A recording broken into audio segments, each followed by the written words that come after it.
Student সাফা একটা চিঠি লিখেছে আমাকে। এখন কী লিখেছে আমি জানি না, আপনাদের সামনে এই চিঠিটা এখন আমি খুলব। দেখা যাক সাফা আমাকে কী লিখেছে।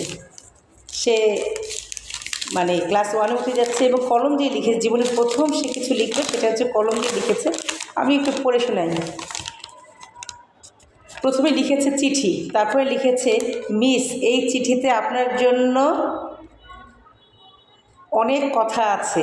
আপনাকে আমি অনেক মিস করি, আপনাকে অনেক বেশি মনে পড়ে। আপনি আমাকে অনেক আদর করতেন, আপনার সেই আদর আমি অনেক মিস করছি। আমি আপনাকে কখনো ভুলব না। এই চিঠিটা আপনার কাছে যত্ন করে আমার স্মৃতি হিসেবে রাখবেন। আপনি আমার জন্য দোয়া করবেন। ইতি আপনার সাফা।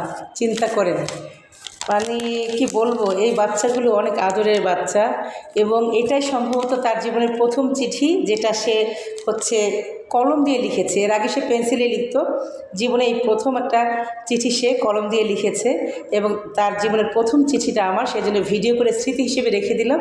সাফা যখন বড় হবে, এই ভিডিওটা দেখবে, তখন সে মনে করতে পারবে তার জীবনের প্রথম চিঠিটা। সে কিন্তু চিঠি লেখার নিয়মও ঠিকমতো জানে না, সে জাস্ট তার অনুভূতিটা ব্যক্ত করলো। সে আমাকে অনেক মিস করে, আমার কথা অনেক মনে পড়ে। অল্প অল্প কথা সে তার অনুভূতিটা বোঝানোর চেষ্টা করলো। সাফা, আমিও তোমাকে অনেক ভালোবাসি, তোমার জন্য শুভকামনা।